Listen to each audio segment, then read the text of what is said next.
When I heard the familiar sound of the front gate creak open that afternoon, I assumed it was a delivery. I didn't even look up from the sink, just rinsed the last of the dishes and kept thinking about the quiet evening ahead. But when I finally turned around and saw him standing there, framed in the doorway like a ghost from the past, everything inside me shifted. My husband's son. My stepson. The boy who had left years ago and returned a man. He looked older. Broader. Quieter. The air between us didn't feel the same anymore. He smiled, a little unsure, and said, "Hey. Thought I'd stay here a few weeks while I sort some things out." I heard my own voice say, "Of course," but my throat was suddenly dry. There was something different in the way he looked at me. Not disrespectful. Not inappropriate. Just aware. Present. As if he saw through the shell I'd been wearing for years. And maybe that's what frightened me most, because I felt it too. And I wasn't ready. My hands trembled slightly as I wiped them on the towel. I told myself it was nothing. He was just family. Just a boy I'd helped raise. Just a temporary visitor. But 3 months ago, something happened. And it changed everything. It began with the silence. The kind that sneaks into marriages without anyone noticing. The kind that grows between the walls of routine and politeness. And then, when he returned, that silence cracked. You see, this story isn't about betrayal the way people usually imagine it. It's about the small moments. The things you tell yourself you'd never feel. The lines you promised never to cross, until you do. Let me tell you exactly how it happened. But before I reveal the truth I've kept hidden for far too long, write in the comments below where you're watching this from. And let me ask you something. Have you ever carried a secret so heavy, so complicated, that even now, part of you still doesn't know how to live with it? The day he came back, I was folding laundry in the back room, watching the wind ripple through the sheets on the clothesline outside. The house had been quiet all morning. My husband had gone into town for supplies, and I hadn't even bothered to change out of my old sweater. The rhythm of domesticity is strange. It numbs you until you forget how silence used to feel unnatural. When I heard the knock at the front door, it didn't even occur to me to be surprised. I assumed it was a neighbor, maybe someone dropping off tools for my husband. But when I opened the door and saw him standing there, duffel bag slung over one shoulder, something inside me jolted. As if my body remembered something I hadn't yet consciously processed. He looked older. There was stubble on his jaw, and the softness I remembered in his face was gone. In its place was something leaner, heavier, like life had taken some of his light but replaced it with substance. He wasn't the lanky teenager who used to slump on our couch after practice. He stood straight now. Said little. Watched everything.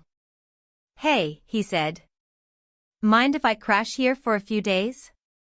I stood there a moment too long. Then nodded. "Of course. Your room's still the same."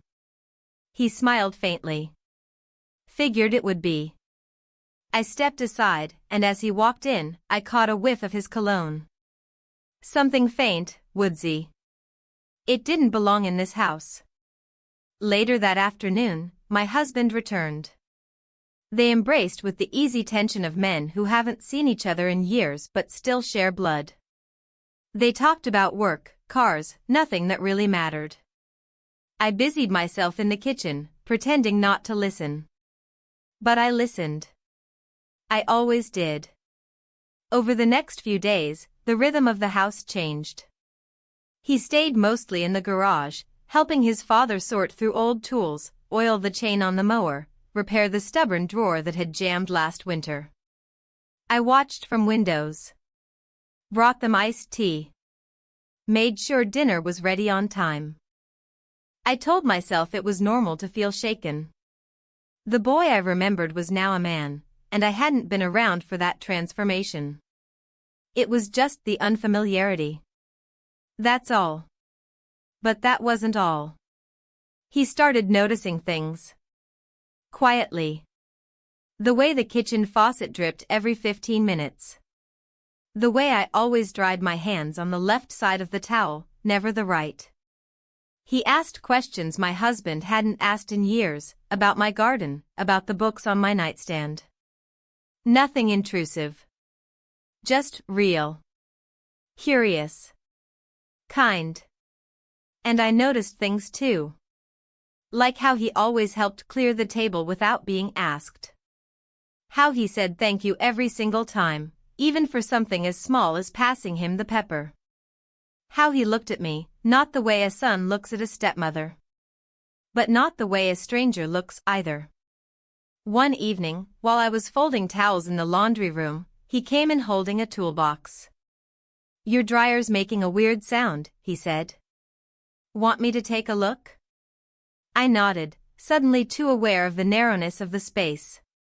He knelt beside the machine, back turned to me, sleeves rolled to the elbows.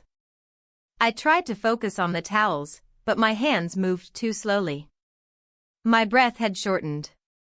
The room felt smaller. Then he said something. "You know, this place still smells the same. Like warm linen and something sweet. You always baked on Sundays."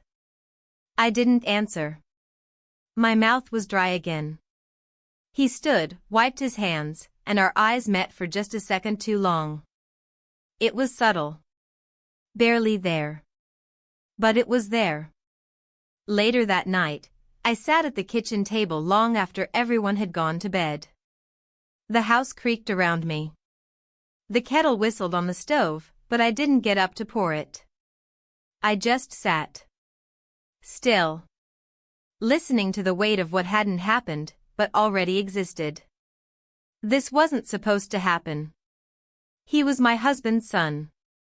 I was older. Married. Respectable. But something had cracked open inside me. Something I hadn't realized was starving.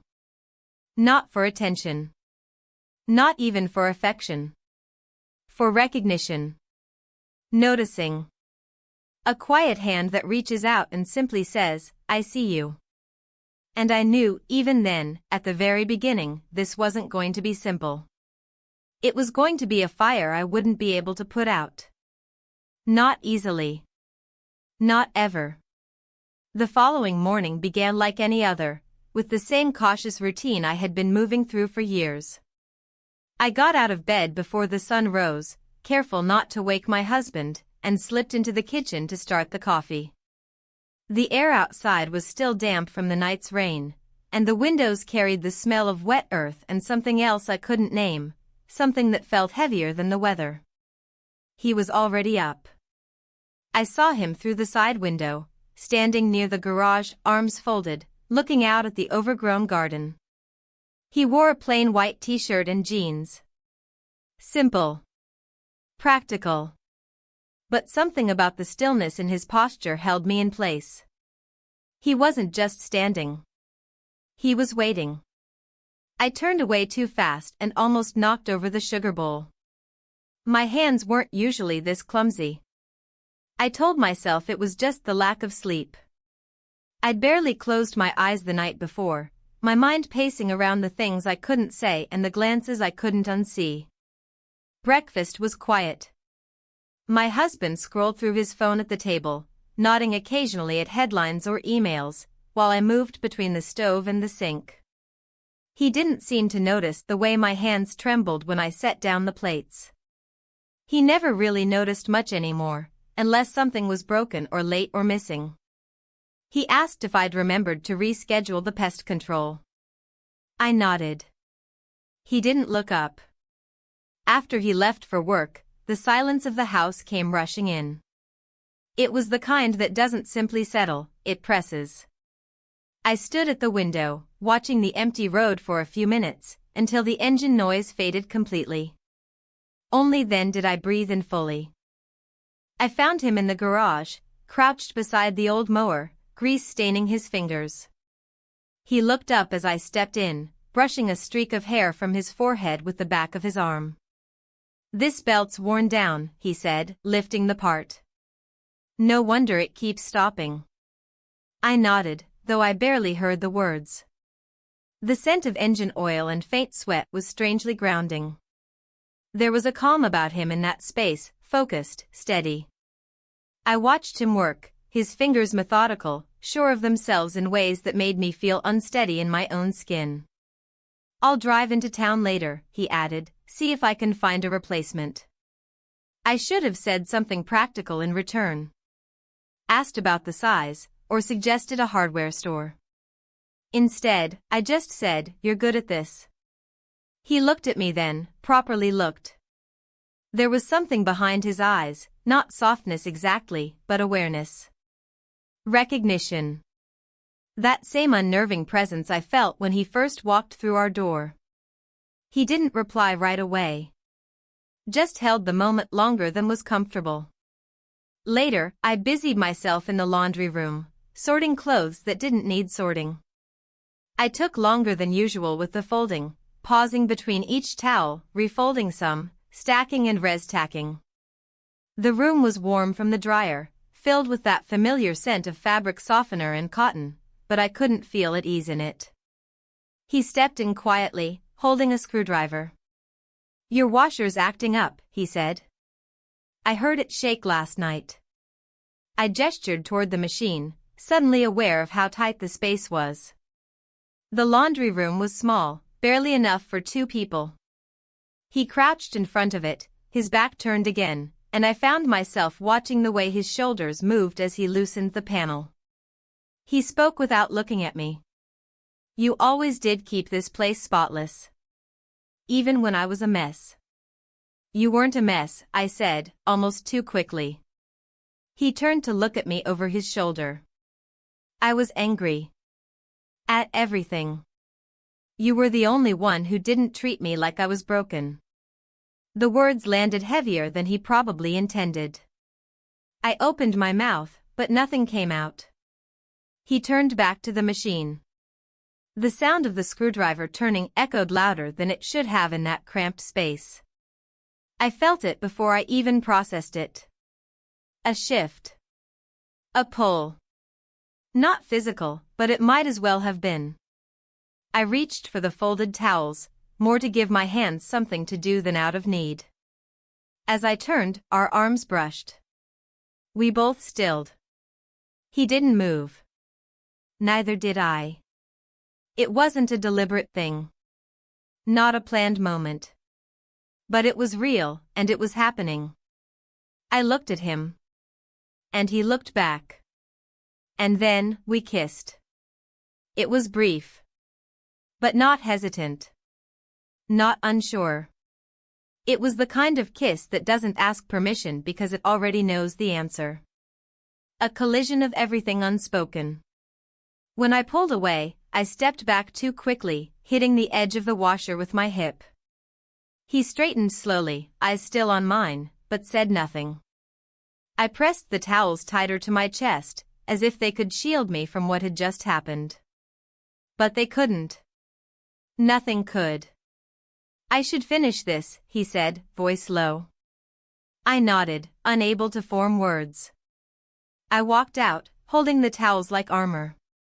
Upstairs, I sat on the edge of the bed, heart pounding. I stared at the floor for minutes, maybe longer, trying to tell myself it didn't mean anything.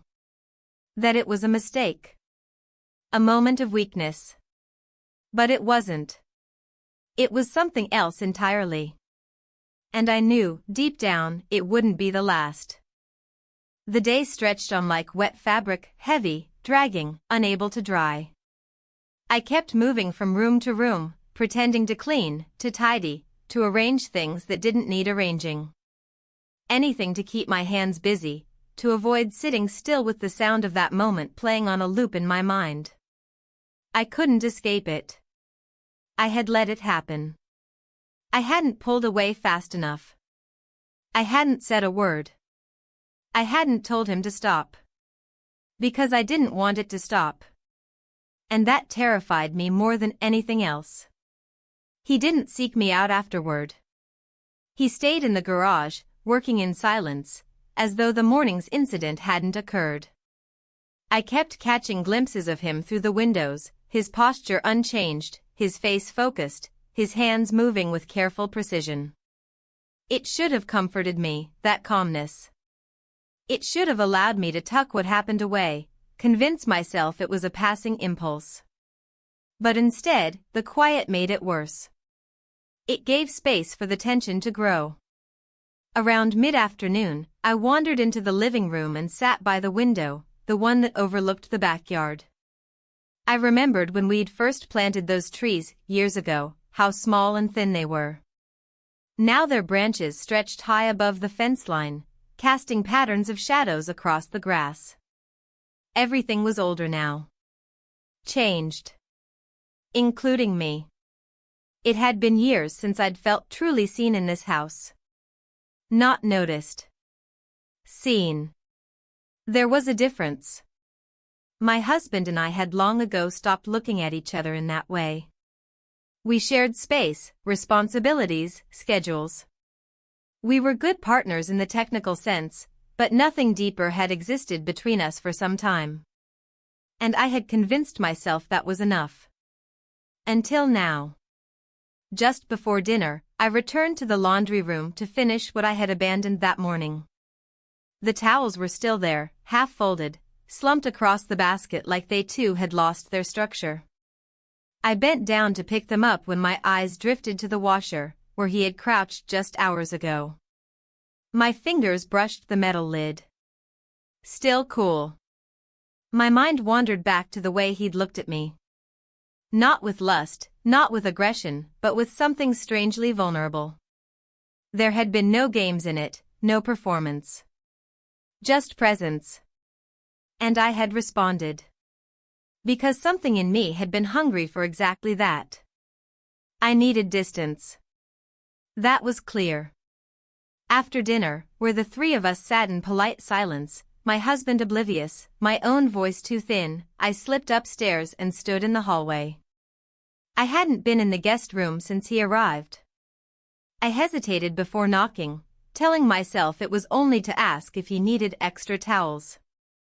Something practical. Something safe. But I didn't knock. Instead, I turned toward our bedroom and stopped.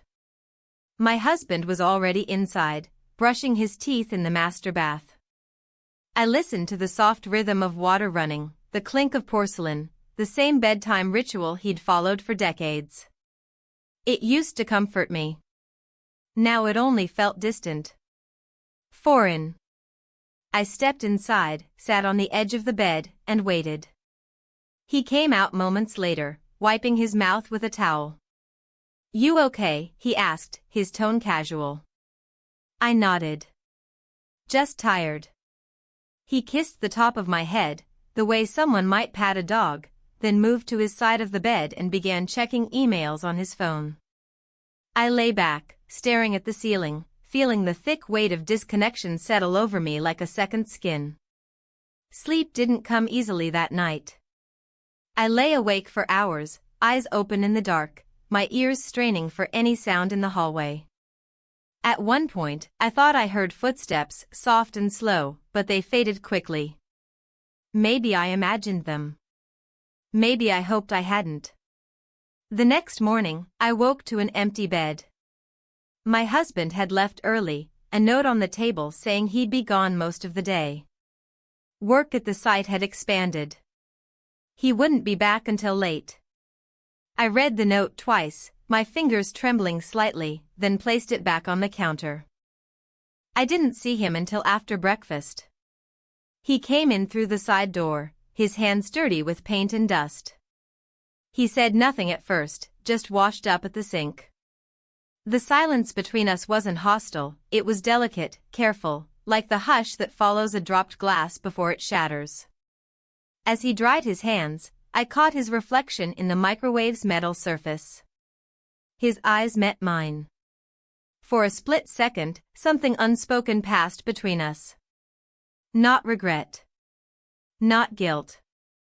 Just understanding. I fixed the gate, he said quietly. It wasn't closing right. Thank you, I replied.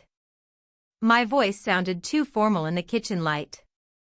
He lingered for a moment longer, then walked past me without another word.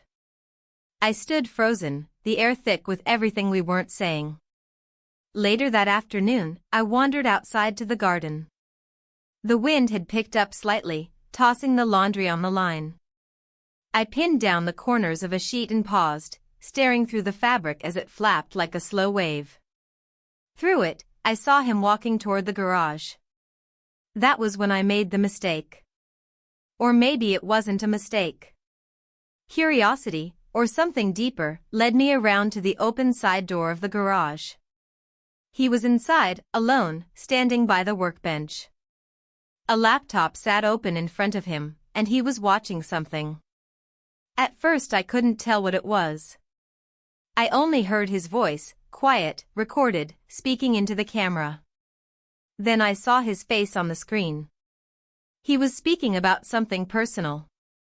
Something raw. He wasn't performing. He wasn't trying to impress. He was just talking.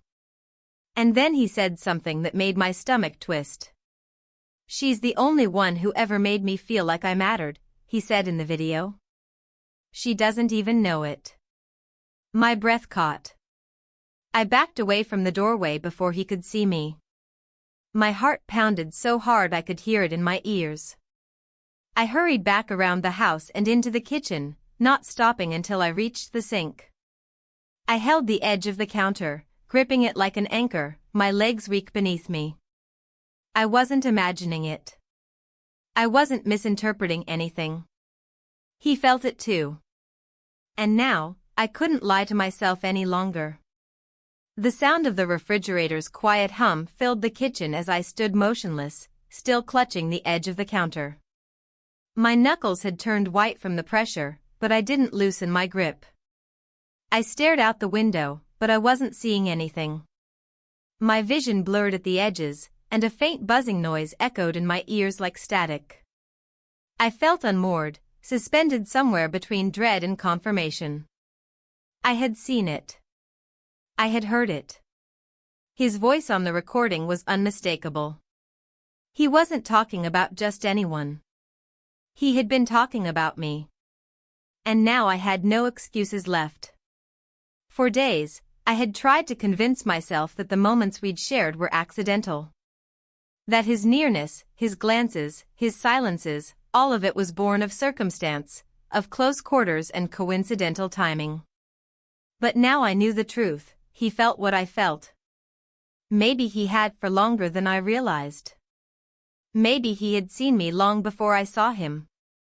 That afternoon, I avoided him. I moved through the house like a shadow.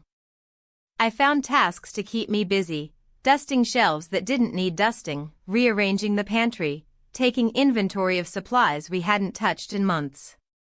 My husband was still away on site, texting me around noon to say he wouldn't be home for dinner. I stared at his message for a long time, my thumb hovering over the screen without replying. I couldn't eat. I couldn't sit. I didn't even want to lie down. Eventually, I wandered out to the garden. The sky had darkened with the threat of rain, but it hadn't broken yet.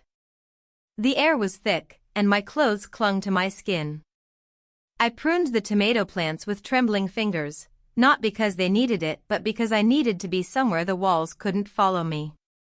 Behind me, I heard footsteps on the gravel. Slow, measured. I didn't turn around. He stood beside me a few seconds later, close enough that I could feel the warmth of him, but not so close that it could be mistaken for anything. "I didn't mean for you to see that," he said quietly. I didn't reply. I kept trimming. One dead leaf at a time. "I was going through something," he continued. And talking helped. Still, I didn't speak. I couldn't. He took a breath.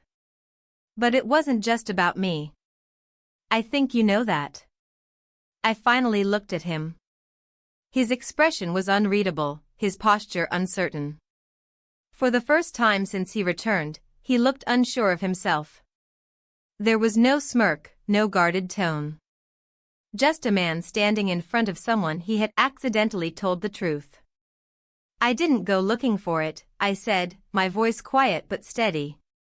"I just heard you." "I know."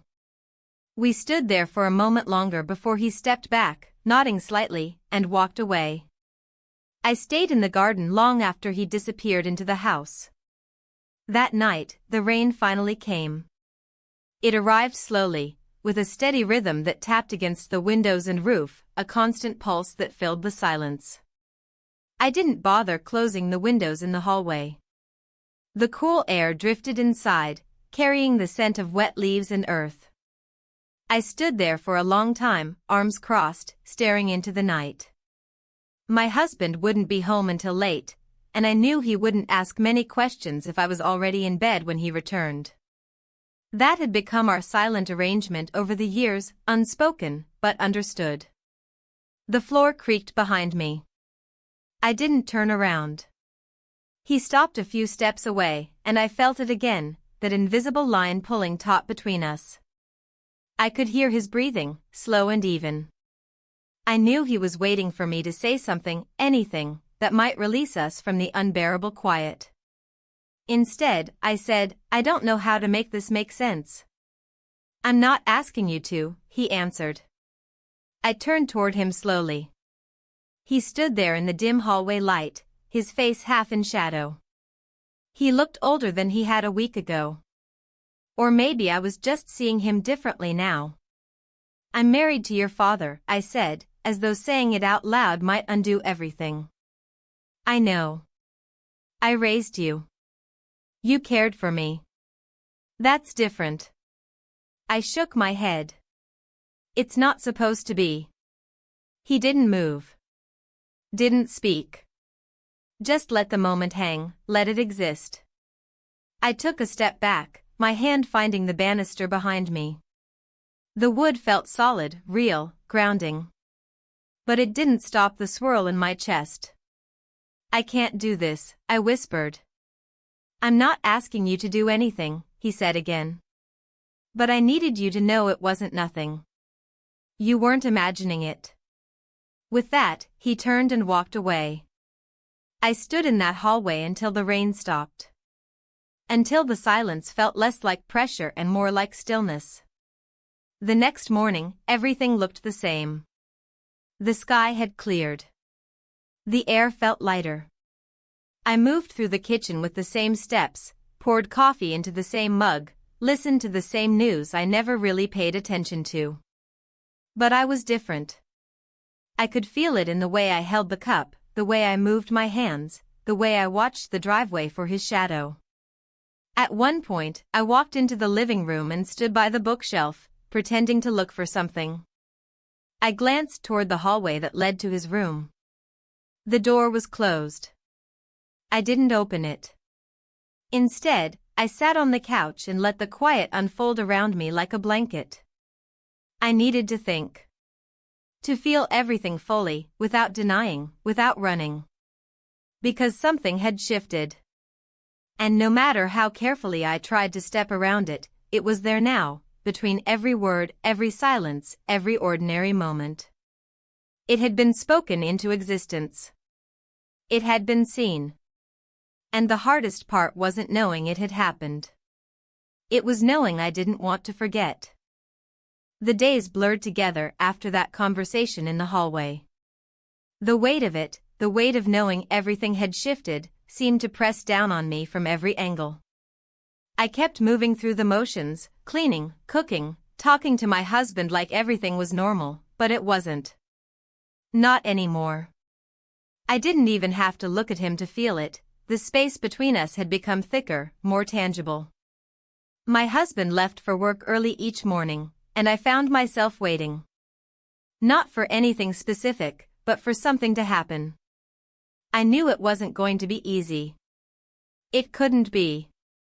There was no way I could just walk away from what I had felt, what I had seen, and pretend it hadn't changed everything.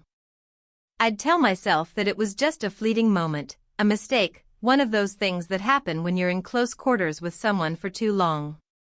But I knew that was a lie. The truth was right in front of me. It wasn't fleeting. It wasn't a mistake. It was something else.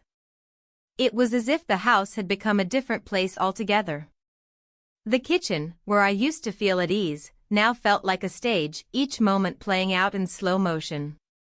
I moved with purpose, trying to keep up appearances, but the weight of the silence between him and me was always there, thickening the air. I couldn't look at him the same way anymore. It was impossible. Every time I did, I felt it, the pull between us. There was a new layer of understanding now, something we couldn't undo. The way he looked at me, the way his presence felt in a room, the way he made me feel alive in a way I hadn't felt in years. And it terrified me. I couldn't let it continue. I couldn't let myself fall deeper into something I knew would tear everything apart. My family, my life, my sense of self, they would all crumble under the weight of this new truth. That night, after dinner, my husband sat in front of the television while I cleaned up. I heard the familiar hum of the show he always watched, the one I never really cared for, but always tolerated. It was just part of the rhythm, part of the pattern we had built. I finished the dishes, drying my hands slowly, then looked at him. He didn't seem to notice me standing there, his eyes glued to the screen. I could have spoken. I could have said something, anything to break the silence. But I didn't. I moved upstairs instead, where the cool air in the hallway seemed to stretch out before me, a quiet promise of solitude. My hand rested on the doorframe of the guest room. I hadn't entered it since the incident, hadn't dared to.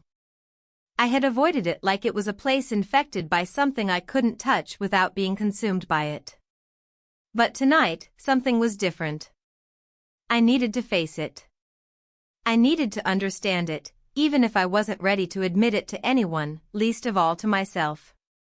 I knocked softly. There was no response. I waited for a moment, and when he didn't call out, I gently opened the door. He was sitting at the small desk near the window, staring out into the darkened yard. The room smelled faintly of wood polish and dust. It was still neat, still orderly, just as he had left it when he arrived. His laptop sat open on the desk, but he wasn't looking at it. His hands were folded in front of him, resting on the desk, as though he had been waiting for something to change. I stepped inside, my heart beating a little faster than usual. "Are you okay?" He turned to look at me, his eyes calm, but there was something deeper there, something I couldn't quite place. "Yeah. I just needed some space." I nodded, not sure what to say. I didn't know what I was doing here. I hadn't planned it. It was instinct, I suppose, a need to confront whatever had begun the moment we had crossed that line. He stood up slowly, walking toward me. The quiet stretched out, longer than it should have, until he stopped just a few inches away from me. We didn't touch. We didn't move. But the air between us was charged. "I don't know what to do," I whispered. "You don't have to do anything," he replied, his voice low. "I just wanted you to know that I meant it." What I said, it wasn't just words. I swallowed hard, feeling the gravity of it settle deep in my chest. "But this isn't right. I'm married to your father." "I know," he said quietly. "I don't want to make things harder for you. But I can't pretend I don't feel it." I felt a pang of something sharp and bitter in my stomach. There was no way out. We were both trapped in a situation that had no clean ending. "I don't know how to fix this," I said, my voice trembling. "You don't have to fix anything," he replied. Just be honest with yourself." I stepped back, turning away from him. I felt dizzy, as if the walls were closing in on me. I didn't know what honesty meant anymore. Did it mean admitting the truth to my husband? Or did it mean confronting this strange, unsettling connection I had with the man standing behind me? I walked out of the room without saying another word. The rest of the night passed in a blur. My husband came upstairs later, his face flushed from the long hours in the hot sun. He kissed me on the cheek and climbed into bed without saying much. I lay there, beside him, staring at the ceiling, wondering how much longer I could keep up this charade. The next morning, I stood by the window, watching the sky turn a pale gray. I could hear the faint sound of his footsteps in the hallway, heading toward the kitchen. I felt a knot tighten in my chest, something deep and heavy. The house felt too small now, the walls too close. I wasn't sure I could keep pretending that everything was fine, that everything was normal. The truth was standing in front of me, and I couldn't hide from it anymore.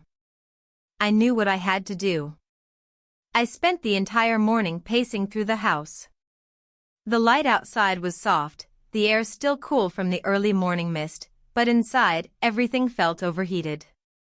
I could feel the heat of the sun through the windows, but it wasn't warmth, it was more like pressure, pressing against my chest, making it difficult to breathe. My husband had left earlier, taking the car to pick up supplies. He had been gone for hours, but it felt like I was being trapped inside a shrinking box, and I couldn't escape. Every time I closed my eyes, I saw his face, the face of the man I had been trying to keep at a distance.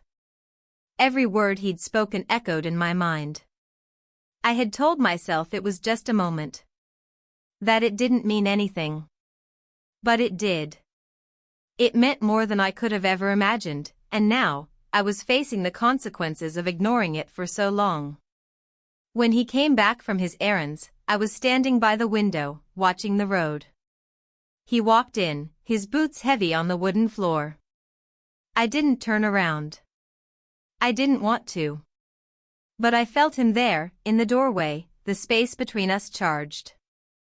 "You all right?" His voice was gentle, but there was a quiet urgency behind it. I took a deep breath, still looking out the window. "I'm fine. Just thinking." He didn't say anything for a moment, and then I heard the familiar sound of him setting down his things on the counter. He walked toward me, and I could hear the subtle tension in his steps. There was a moment where neither of us said anything, and that was when I knew that everything had changed. That we couldn't go back to the way it had been. "I've been thinking too," he finally said. "About us. About everything." I closed my eyes briefly, not knowing how to answer. The sound of his voice was comforting in one way, but suffocating in another. He wasn't asking me anything, not yet. He was just waiting. I turned to face him, knowing full well that there was no escaping what I was about to say. "I'm not happy," I said, the words spilling out before I could stop them. He looked at me, his expression unreadable. But I could see the tension in his jaw, the way his fingers flexed at his sides as if holding himself back from asking the inevitable question. "What do you mean?" he asked. I took another breath, trying to steady myself. "I feel invisible, I guess. Like I'm just going through the motions, and nothing really matters. I've been pretending for so long, but it's not enough anymore." His face softened slightly, and I saw the flash of understanding in his eyes. "What do you want me to say?" The question hit me harder than I expected. What did I want him to say? What could he say that would change anything? I had known this was coming. I had felt it growing between us for months, but I hadn't wanted to admit it. I hadn't wanted to face the truth. "I don't know," I whispered. The silence stretched between us, thick with everything unsaid. And then, without warning, I stepped toward him. There was no thought, no hesitation. I just needed him to understand, to see me in a way that he hadn't in years. Before I knew it, I was standing in front of him, my hands trembling as I reached out. His eyes flickered, and for the briefest moment, I thought he might pull away. But instead, he took my hands in his. "I never meant to hurt you," I said, the words tumbling out in a rush. I never meant for any of this. He was quiet for a moment, his hand still holding mine. Then, he let out a long, slow breath. I know. But this is real, isn't it? I didn't answer. How could I? What could I say when the answer was so painfully obvious? He looked down at our joined hands, his thumb brushing over my skin in a way that felt too intimate, too revealing. I think we both need to figure out what we really want. I don't know what I want anymore, I said quietly. The words felt like an admission of guilt, but they were the truth. The bitter, raw truth. We stood there for a while, not saying anything, just feeling the weight of everything hanging in the air. I could feel his presence in every inch of the room, and it was like the walls were closing in around me. Eventually, he stepped back, breaking the moment. He didn't say anything, just turned and walked out of the room, leaving me standing there, alone with my thoughts. I watched him go, and for the first time in years, I wasn't sure what was going to happen next. The days passed in a strange, quiet rhythm. I tried to ignore the pull, the way my heart seemed to beat at a different pace whenever I was near him. I went about my routine, putting on the mask of normalcy, but inside, everything was unhinged. My thoughts drifted back to that moment, our conversation, our silence, the quiet admission of what we both felt but couldn't quite say. He remained distant, as though giving me space. But I felt his presence in the house more keenly than ever. It was impossible to ignore. Every time I passed the doorway of his room, I could feel the weight of his gaze, even though he never looked directly at me. There was an unspoken understanding now, one that hung between us like smoke, thick and heavy, impossible to clear away. The tension that had been simmering below the surface seemed to have reached its boiling point, but we weren't ready to let it spill over. Neither of us spoke about it. Neither of us acknowledged it, even though it was there, in everything. I couldn't stop thinking about the video. The words he had said. The things he had shared without intending to. I had never been someone who easily gave in to impulse, someone who acted on fleeting emotions, but there was something about this that felt inevitable. Like a thread pulling me towards something I didn't understand but couldn't resist. That evening, I found myself in the kitchen again, preparing dinner like I always did. The house was quiet, save for the soft hum of the refrigerator and the occasional creak of the wooden floorboards as he moved through the hallway. My heart skipped a beat every time I heard his footsteps. I couldn't help it. It was like my body had learned to expect him, even if my mind hadn't fully caught up. I didn't know how much longer I could keep pretending that everything was fine. I didn't know how much longer I could look my husband in the eye, knowing that I was lying to him, knowing that I was hiding the truth, not just about what had happened, but about what was still happening. I set the table, trying to focus on the mundane task at hand, but my mind was far away. The door to the garage opened, and I heard his footsteps again. This time, he was closer. I could feel his presence behind me, even though I didn't turn around. My pulse quickened. "Dinner's almost ready," I said, trying to keep my voice steady, though I could hear the tremor in it. He didn't respond immediately. I didn't expect him to. But then he stepped into the kitchen, standing a few feet away, just watching me. There was something in his gaze, something that made my stomach turn and my heart race. He didn't speak. He didn't need to. His silence said everything that needed to be said. I was still facing the counter, my hands shaking slightly as I reached for the utensils. I could feel the weight of his eyes on me, and I couldn't bear it any longer. I turned to face him, my breath catching in my chest. He didn't move, didn't speak, but there was something in his posture that made it impossible for me to look away. "I need to talk to you," he said finally, his voice low, almost a whisper. I nodded, though my throat felt tight. "About what?" He stepped closer, and I felt the air between us change. There was no longer any room for denial, no more pretending that everything was normal. I couldn't outrun this anymore. I don't want to make things harder, he said, his voice barely above a whisper. But I can't ignore this. Not anymore. I swallowed hard, my pulse pounding in my ears. Neither can I. He reached out slowly, carefully, as if afraid I might pull away. But I didn't. I let him take my hand, the simple contact sending a shockwave through me. The heat of his touch burned into my skin, and I couldn't look away. I don't want to hurt anyone, he said, his voice almost pleading. But I can't pretend this doesn't matter. I felt a tightness in my chest, a knot that wouldn't loosen. I don't know what to do, I whispered. You don't have to do anything, he said softly. I just needed you to know that I care. And I can't pretend it's not real. I closed my eyes, feeling the weight of his words. It was too much. It was too real. I wasn't ready for this, wasn't ready to face it head-on. But I couldn't turn away either. I had already crossed that line, already made the choice without realizing it. And now there was no going back. We stood there for a moment, just holding each other's gaze, the silence between us filled with everything we couldn't say. I'm scared, I whispered. I know, he said quietly. I am too. I took a deep breath, trying to steady myself. We can't do this. His expression faltered for a moment, but he didn't pull away. He didn't say anything for a long time, and for a moment, I thought he might leave, might give me the space I needed. But then he spoke again, his voice barely audible.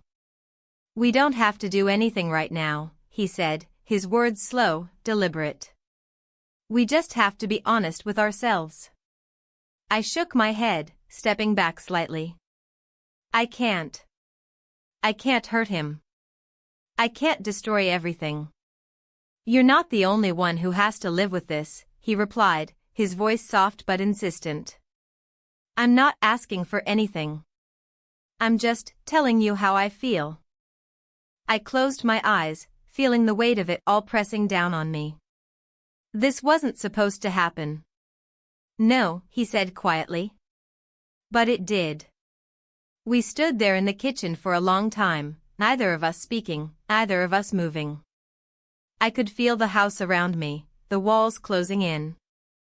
My heart ached, and I didn't know how to stop it. Finally, he stepped back, breaking the silence. I don't want to make this harder for you, he said. I just wanted you to know. I nodded, my throat tight, my hands trembling.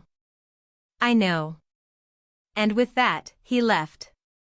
He didn't say goodbye, just walked out of the room and back into the garage. The door closed softly behind him, leaving me standing there in the silence of the kitchen, alone with everything that had been said. I wasn't sure how much longer I could keep this up. How much longer I could pretend that everything was fine. How much longer I could live with the truth hanging over me like a shadow. The house was eerily quiet that night. The sound of the rain tapping against the windows was the only thing breaking the silence. My husband had gone to bed early, exhausted from the long day at work, but I couldn't sleep. I lay there in the dark, wide awake, staring at the ceiling, my thoughts running in endless circles. What had happened? What had we done? I could feel the weight of it pressing against me, suffocating me in a way that was impossible to ignore. I knew I couldn't keep pretending. I knew that sooner or later I would have to face the truth, but I wasn't ready for that. I wasn't ready to confront the consequences of what had happened between me and my stepson. I heard his footsteps in the hallway again, soft but deliberate. He passed by my room, but he didn't stop. I didn't move. I didn't want to acknowledge him, but I couldn't ignore the way my heart raced whenever I knew he was near. I sat up slowly, my back against the headboard. My hands were trembling slightly as I pushed the blankets aside. I had to do something. I had to figure out what was going on inside of me. I needed to understand why I had let this happen, why I hadn't stopped it before it had gone this far. My eyes drifted to the window. The rain had stopped, leaving the world outside still and quiet. I could see the faint outlines of the trees in the yard, their branches swaying gently in the night breeze. It looked peaceful out there, calm. But inside, everything felt like it was falling apart. I had been avoiding him all day. He hadn't come near me since that conversation in the kitchen, and I was thankful for that. But I couldn't avoid him forever. I couldn't keep pretending that nothing had changed. I stood up and moved toward the door, my steps slow and measured. I paused just before I opened it, my hand resting on the doorknob. I felt a strange sense of dread wash over me, but I didn't pull back. I knew I couldn't. I opened the door quietly, trying not to wake my husband, but the floorboards creaked under my weight. I stopped, listening for any sign that he had heard me. When there was nothing, I moved into the hallway. His door was slightly ajar, a sliver of light spilling out into the dark. I didn't knock. I didn't need to. I stepped inside without hesitation. He was sitting on the edge of his bed, his head lowered, his hands resting in his lap. He didn't look up when I entered. He didn't need to. The air between us was thick with the weight of everything we hadn't said. For a long moment, neither of us spoke. I stood there, watching him, feeling the strange tension building between us, a tension that had been simmering ever since he had come back into our lives. I couldn't deny it anymore. What had happened between us wasn't just a mistake. It wasn't just a passing moment. It was something deeper, something that neither of us could ignore. "I'm sorry," I said, the words slipping out before I could stop them. He looked up slowly, his expression unreadable. "You don't have to apologize," he said quietly. "I understand." "No," I said, shaking my head. "You don't understand. I've been lying to myself. I've been pretending that everything was fine, that it didn't matter. But it does matter. It matters more than I ever thought it would." He stood up then, his eyes never leaving mine. "What are you saying?" I took a deep breath, gathering the strength to say the words I had been avoiding for so long. "I can't keep living like this. I can't keep pretending that nothing has changed. I feel like I'm suffocating. I don't know what to do." He moved closer to me, his gaze softening. "I don't want to make this harder for you," he said, his voice gentle but firm. "I just wanted you to know that I care. That I'm here. And that I'm not going anywhere." The words stung, but in a way that felt like relief. It wasn't just about us anymore. It was about something bigger. Something I didn't fully understand, but I knew was there. "I don't know what this is," I whispered. "But I can't ignore it anymore. I can't keep pretending that everything is fine when it's not." "I know," he said, his voice barely above a whisper. "I don't want to ignore it either." We stood there, facing each other, the weight of the moment hanging between us. There was no going back. I knew that now. There was no undoing what had been done, no way to erase the connection that had grown between us. And as much as I hated it, I couldn't pretend I didn't feel it. He reached out then, his hand resting lightly on my arm. "We'll figure this out," he said softly. "But for now, let's just be honest with ourselves. That's all we can do."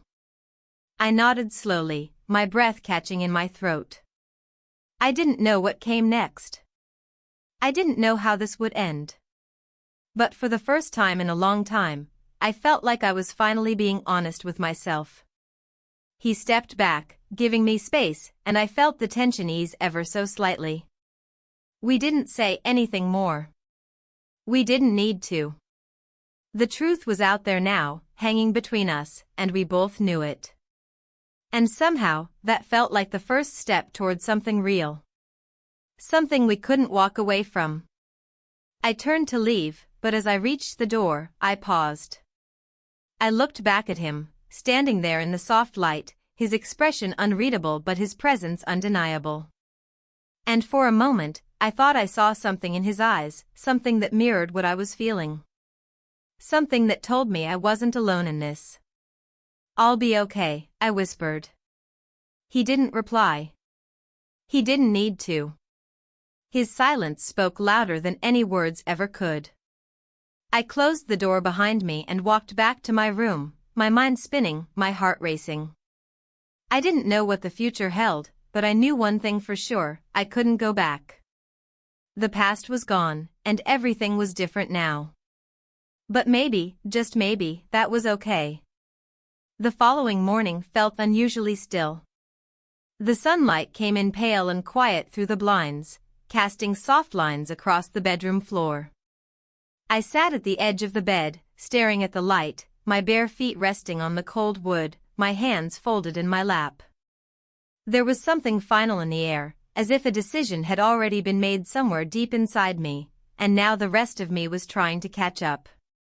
I didn't sleep much the night before. After leaving his room, I returned to my own, climbed back under the covers, and lay awake beside my husband, who snored gently beside me, oblivious. I watched the ceiling for hours, listening to the slow rhythm of his breath. It was familiar. It was safe. And yet, it had never felt so distant. We were strangers living in the same space. That truth had been there for years, I had just never allowed myself to say it out loud. When I finally got up, I moved through the house quietly, careful not to make noise, careful not to break the illusion of normalcy. I made coffee. I prepared breakfast. I set out plates. And then I sat at the table, waiting. Waiting for what, I didn't know. My husband appeared around 7, still half asleep, scratching his head and mumbling something about his schedule. I nodded, answering with the same half-smile I had worn for years. We spoke little. It was easier that way. We had both mastered the art of minimal conversation, the daily ritual of moving around each other without truly seeing one another. He left for the day around 8. Kissed me on the cheek out of habit, not affection. I stood at the doorway and watched him drive away, my arms folded across my chest. When the car finally disappeared down the road, I shut the door slowly and leaned against it, closing my eyes. I didn't cry. I thought I would, but the tears never came. There was only silence. Heavy, suffocating silence. He was in the garage. I heard the faint clatter of tools. It had become his sanctuary, the place where he went to escape the tension that now filled every corner of the house. I didn't go to him. Not right away. I wasn't ready. Instead, I wandered into the laundry room. The scent of detergent was oddly comforting, a reminder of the ordinary. I folded towels, rearranged shelves, moved bottles from one place to another, pretending I had a reason to be there. But all I was really doing was avoiding the moment that was waiting for me. Eventually, I walked outside, the morning air cool against my skin. The grass was still damp with dew, and the sky was that soft, washed-out blue that only appears early in the day. I wandered to the far end of the yard, where the garden had begun to overgrow. The tomatoes were ripe. I picked a few, placing them carefully in the basket I'd brought out with me. The task kept my hands busy, but my mind was elsewhere. I thought about the first time he had come home. How unsure I'd felt then. How quickly everything had unraveled. I thought about the way he looked at me, the way he listened. The way he saw me when no one else did. And I thought about what it would mean to lose all of this. To break a family. To live with that choice. But I also knew I couldn't keep living a lie. When I came back into the house, he was in the kitchen, drinking water from a glass. He turned when he heard me, his expression unreadable. There was no smile, no greeting. Just a quiet, charged stillness. I set the basket of tomatoes on the counter. "They're ready," I said, my voice soft. He nodded. "They look good." I leaned against the counter, my arms crossed, watching him for a long moment. He didn't speak. He was waiting again. He always seemed to be waiting now. "I don't know what to say," I finally admitted. "I've gone over everything in my head 100 times. And I still don't know." "You don't have to say anything," he replied. "Not if you're not ready." "But I am ready," I said, surprising myself with the firmness in my voice. "I'm tired of pretending. I'm tired of lying to myself." He placed the glass in the sink, slowly, deliberately. "Then don't." "I can't just walk away from everything," I said. "There's a life here. A history. A man who's trusted me for decades." "I'm not asking you to walk away from anything," he said. "I'm just asking you to be honest, with yourself, with him, with me." I looked down at my hands. They were trembling slightly. "He doesn't see me." "Not really?" "Not anymore." "He probably never did," he said gently. "Or maybe he did once, and he just forgot how." I nodded. I had thought the same thing many times, but hearing it from someone else made it feel heavier.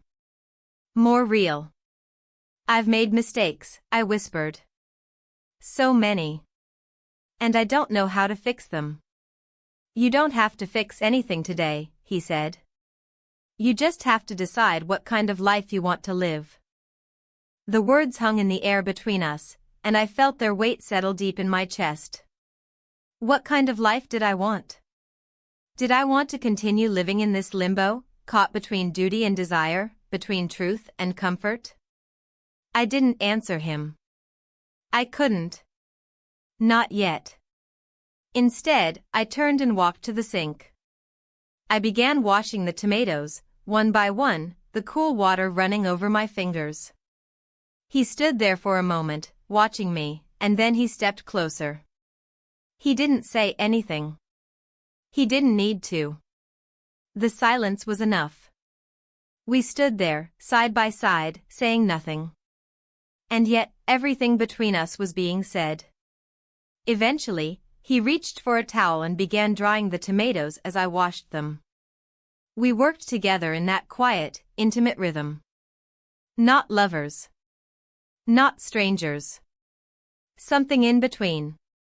I didn't know what tomorrow would bring. I didn't know how this would end. But I knew one thing with absolute certainty: whatever happened next, nothing could go back to the way it was.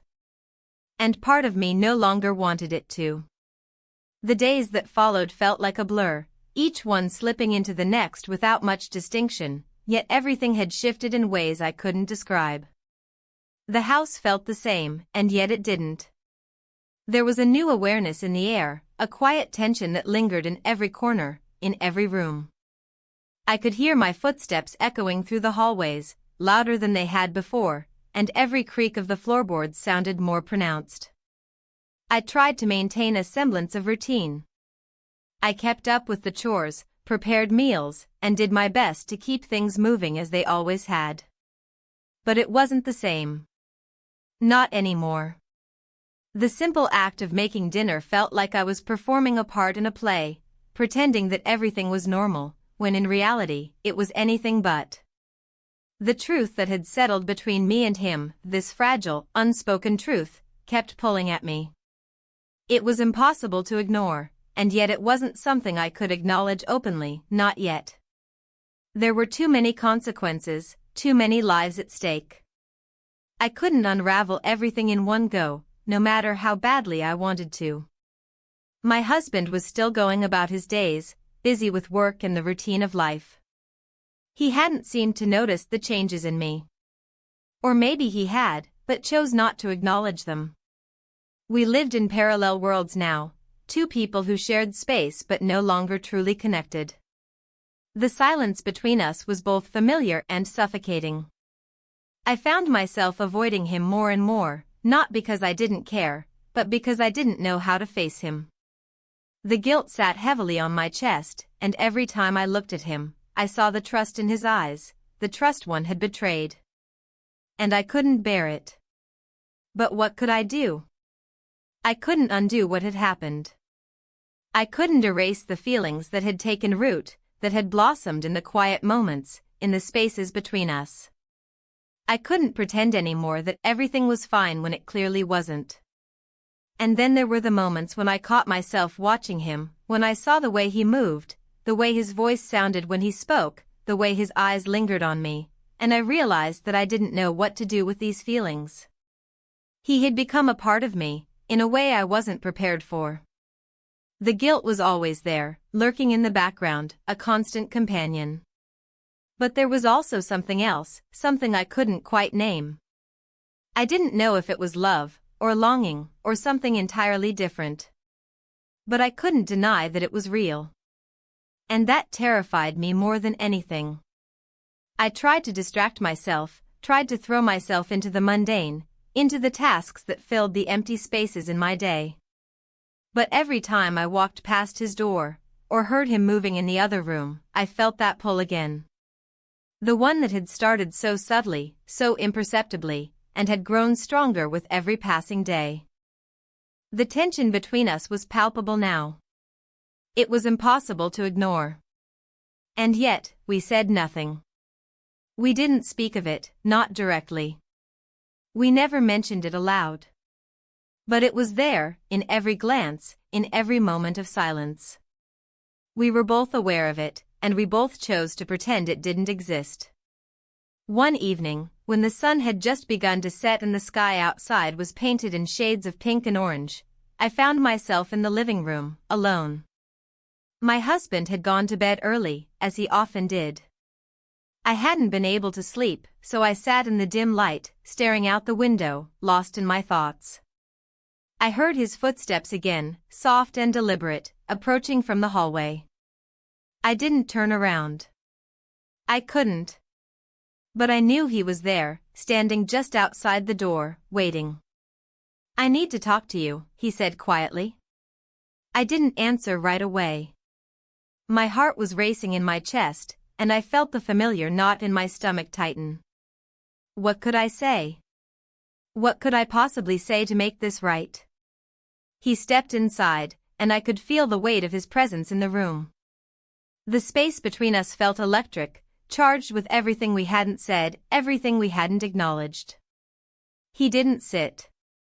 He just stood there, watching me, waiting for me to speak. But I didn't know what to say. What could I say? I couldn't deny it any longer, but I also couldn't face the consequences of what I had let happen. "I know this is hard," he said, his voice low. "I know you're scared. But we can't keep pretending like nothing has changed." I swallowed hard, trying to steady myself. "I don't know how to fix this." "You don't have to fix anything," he replied. "We just have to be honest with ourselves. And with him." The words hung in the air between us, heavy with the weight of everything unspoken. I closed my eyes for a moment, letting the silence wash over me. What did honesty mean now?